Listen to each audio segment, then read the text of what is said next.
What's up, everybody? Welcome back to another Pitching Ninjas Top 5 Filthiest Pitches of the Day. We're going to start, as always, with the honorable mentions. First, I have Luis May for his debut yesterday, throwing absolute flames. Love this, and keep your eye on this guy. Believe he can touch 103.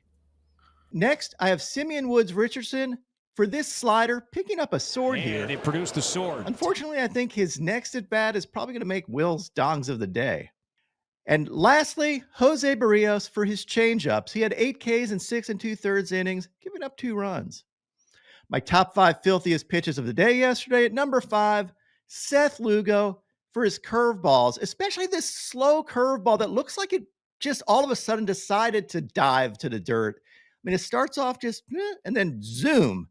He also had this curveball at 3,300 RPMs. And a couple of nasty changeups, too. He had 5 Ks in 6 innings, giving up 2 earned runs. Next, we have Tanner Houck for his nasty sinkers. He had 6 Ks in 7 innings, giving up 1 run. And look at the movement on these things. The incredible Houck is back. At number 3, Kodai Senga for his ghost forks. These are filthy, and here's an overlay of his ghost fork and fastball. At number 2, we have Mason Miller for this 102-mile-an-hour fastball and this wicked slider to end the game with a game-ending sword. I did an overlay of these 2 pitches, added tails to them. Look how long they track and how wicked that slider is. You can see why you would have a game-ending sword against this thing too.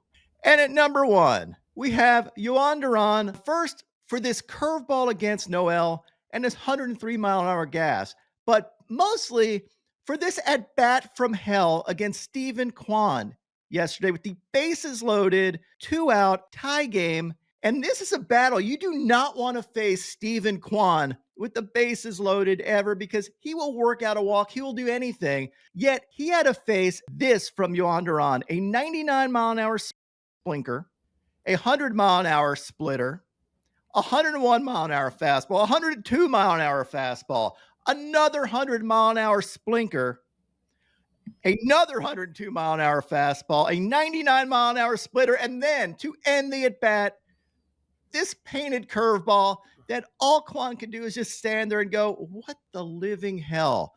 Absolute filth from Duran, absolute great battle from Kwan. It's an at-bat from hell for a pitcher and for a hitter, and that is my filthiest stuff for the day. Now on the ninja notes, Zach Gallen had 8 Ks in 6 innings, giving up 1 run. Will was there. Gallen looked good, right? Yeah, he was mowing down Mets batters the entire game, Ninja. Next, we have Paul Skeens, who did not pitch well yesterday. He gave up 3 home runs, 4 walks. He did have this nasty splinker.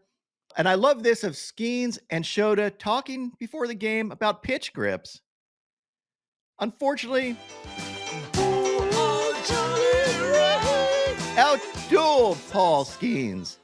That was a surprise, Will. Shocking. What are the Cy Young odds? Where is Skeens? Is Skeens still the favorite in the Cy Young race? Skeens still favored at plus 240 right now. Nearly twice as good odds as Yamamoto. Started to like my Yamamoto pick even more. Andrew Abbott had 3 Ks in 4 innings, giving up no earned runs. His outing was shortened because of rain. Ben Lively pitched well. He only had 2 Ks, but went 5 2/3 scoreless. Sean Burke had 5 Ks in 6 scoreless innings, giving up 2 hits. Jeffrey Springs only had 1 K, but had 6 scoreless innings, giving up 2 hits. And he faced Tyler Mahle, who had another good outing yesterday with 6 Ks in 6 innings, giving up 1 run. And the Lord struck down the Phillies. Brad Lord, that is.